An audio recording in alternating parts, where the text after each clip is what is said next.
ডিগবৈ ৰাজপথত cart racing কাৰ সদৃশ এখন বাহনে দৃষ্টি আকৰ্ষণ কৰিছে ডিগবৈবাসীৰ। ডিগবৈ কালিবাৰীৰ ৰৌচন হুছেইন নামৰ এজন যুৱকে দুমাহজোৰা প্ৰচেষ্টাৰ ফলত নিৰ্মাণ কৰি উলিওৱা ৰেচিং কাৰ সদৃশ বাহনখনক লৈ ডিগবৈত তীব্ৰ চৰ্চা।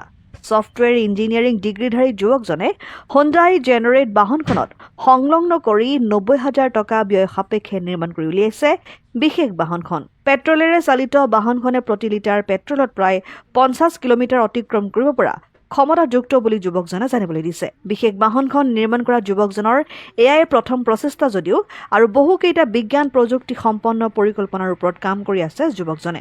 হুছেইন হয়। কেনেকৈ আৱিষ্কাৰ কেনেকৈ কি ধৰণেৰে? মই মানে এনে বাহিৰত চাওঁ, মানে মই বেংগলোৰত থাকোঁ, তো তাত চাওঁ যে বহুত মানুহে নিজে নিজে আৱিষ্কাৰ কৰে। তো মোৰো মনত আইডিয়া এটা আহিলে যে মই নিজে গাড়ী এটা বনাওঁ, সৰু এটা হ'লেও মানে মোৰ নিজৰ হ'ব। গাড়ীটো এনে মানুহ কিনিব পাৰে, কিন্তু when we build we are আ মেকানিক। তো সেইটো কাৰণে আপুনি চাব পাৰে মানে পুৰা বেছিক বস্তু ইউজ কৰিছোঁ। ইয়াত স্প্ৰিংডাল আছে, তাৰ চাইকেলৰ ব্ৰেক ৱায়াৰ যোনটো থাকে সেইটো আছে। তো একদম মিনিমাম এক্সপেণ্ডিচাৰ লৈ মই এইটো নিজে বনাইছোঁ। কিমান টকা খৰচ হৈছে গোটেই গাড়ীখনক লৈ? অলমষ্ট 90,000 খৰচ হৈ গৈছে। কিমান মাহৰ পৰা আপুনি এই গাড়ীখন বনোৱাত মনোনিৱেশ কৰি আছে?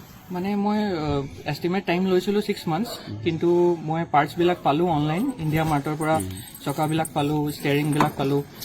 তো উইদিন 2 মান্থছ এইটো মই বনাব পাৰিলোঁ। বৰ্তমান আপোনাৰ এইখন গাড়ীক লৈ ডিগবৈত খুব এটা চৰ্চা হৈ আছে।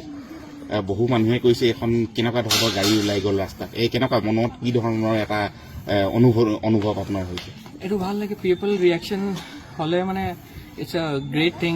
মানে মোৰ ভাল লাগে, মই নিজে আৱিষ্কাৰ কৰিছোঁ, তো মানুহ দেখি পাইছে আৰু মানুহ নিজে নিজৰ মানে চব মানুহৰ থাকে মই কিবা নাই কিবা বনাম, কিন্তু বনাব নোৱাৰে, ভাবে যে মানুহ কি ক'ব, কেনেকৈ চলিব। তো যদি মই এইটো গাড়ী বনাইছোঁ, বহুত মানুহৰ কাৰণে ইনস্পিৰেশ্যন এটা হ'ব পাৰে। নিজে মানুহ কিবা কিবি বিল্ড কৰিব পাৰে, যেনেকৈ আজিকালি বাইক বনাই দিয়ে, চাইকেলত বেটাৰী লগাই আপোনাৰ ইলেক্ট্ৰিক চাইকেল বনাই দিয়ে। তো সেই ধৰণৰ কাৰণে মই নিজে এটা আৱিষ্কাৰ কৰি। এয়াই প্ৰথম আপোনাৰ আৱিষ্কাৰ নে ইয়াৰ পূৰ্বে আৰু কিবা আৱিষ্কাৰ কৰিছে? নহয়, এইটো প্ৰথম হয়। এইটো প্ৰথম হয়। এই গাড়ীখন নিশ্চয়কৈ ইন্ধনতে চলে। ইন্ধন মানে এতিয়া ডিজেল নে পেট্ৰল এইখন চলে? পেট্ৰল হয়। পেট্ৰল। পাৰ লিটাৰত কিমান কিলোমিটাৰ মান যোৱা আপোনাৰ অনুমান হৈছে এতিয়ালৈ? এইটো 50 কিলোমিটাৰ মান আপোনাৰ এভাৰেজ দি আছে বৰ্তমানলৈ। হয়। আৰু ইয়াত কিবা সংযোজন কৰিব লগা বা আৰু নতুন কিবা আৰু পৰিকল্পনা আছে নেকি এইখনত? হয়, এতিয়াতো মানে জেনেৰেটৰ ইঞ্জিন হয়, তো আপোনাৰ মানে মেনুৱেল ষ্টাৰ্ট হয়, টানি আপোনাৰ ষ্টাৰ্ট কৰিব মানে এতিয়া হয়। মই ভাবিছোঁ লাহে ধীৰে বেটাৰী ছিষ্টেম লগাম আৰু ছেল্ফ ষ্টাৰ্ট এটা লগাম। তো সেইটো কাৰণে মানে আৰু টাইম লাগিব, কিন্তু process is still on. Next আপোনাৰ কি আছে আৰু কি বনাবলৈ আপুনি ইচ্ছা কৰি আছে?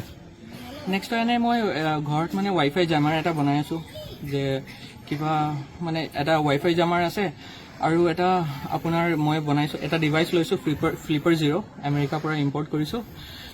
তো এতিয়া আপোনাৰ মানে বহুত ড্ৰোন এটেক হৈ আছে, তো সেইটো কাৰণে মই ভাবিছোঁ যে ড্ৰোন মানে কেঞ্চেল, যোনটো আপোনাৰ ফ্লাইট আছে ডিটেইলছ আছে সেইটো কেঞ্চেল কৰিব লাগে। তো সেইটো মানে আৰু এণ্টেনা মই যোগাৰ কৰি আছোঁ। এতিয়া এণ্টেনাটো পোৱা নাই, নহ'লে আমাৰ মানে কি হ'ব যে এইটো আপোনাৰ যোনটো মেচিন আছে সেইটো মেচিন দি আপুনি ড্ৰোন ডিচেবল কৰিব পাৰিব। অ'কে।